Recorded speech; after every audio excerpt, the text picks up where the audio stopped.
US President Joe Biden is in Buffalo, New York, where a gunman shot dead 10 people just days ago. Police are investigating the attack as a racist hate crime. The President and First Lady are meeting with family members of those killed as well as community leaders. The alleged gunman is an 18-year-old who has shown support for white supremacist ideals. He attacked a grocery store in a predominantly African-American neighborhood, and 11 of the 13 people hit with gunfire were black. President Biden spoke just a while ago calling white supremacy theories a poison and asking Americans to speak out against such ideas. In America, evil will not win, I promise you.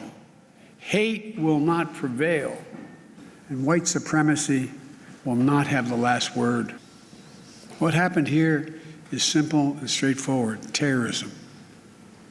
Terrorism. Domestic terrorism. Well, our Washington Bureau Chief Ines Paul is in Buffalo. She spoke of a president clearly moved by the consequences of this shooting. I actually only saw two presidents tearing up while they were delivering a speech. One was President Obama while talking after the school shooting of Sandy Hook, and today President Biden when he was talking about a victim who just wanted to buy a birthday cake for his son and got killed. So this was on the one side a very, very emotional speech when he talked about each single victim with very personal remarks, and then it was also a very strong political message. He said that evil was in Buffalo and it was white supremacy which killed here in Buffalo. He recognized the shooter as a terrorist who followed a racist conspiracy theory, and he called it directly domestic terrorism. Is there anything more you can tell us about the suspect?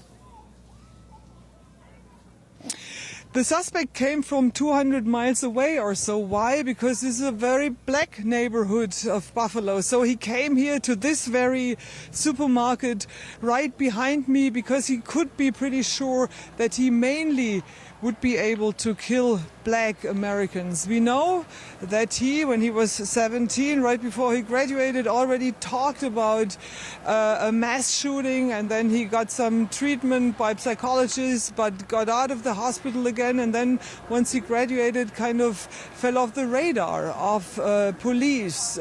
We know that he got his first weapon from his father when he was 16. We know that he loved weapons, and we know that he was kind of a loner. And what about this white supremacist replacement theory that he's been talking about?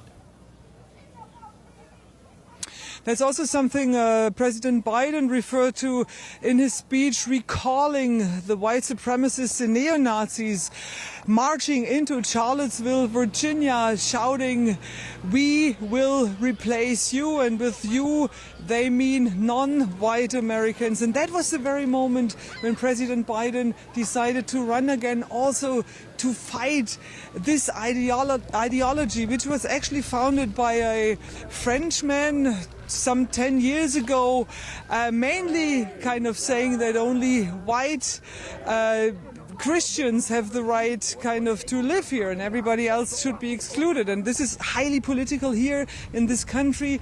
Why? Because Republicans use that argument to say that Democrats let, for example, immigrants into the country just only for the reason that they would get re-elected. So all in all, a very hateful and a very political ideology. DW's Bureau Chief in the US, Ines Paul, thank you very much for your coverage.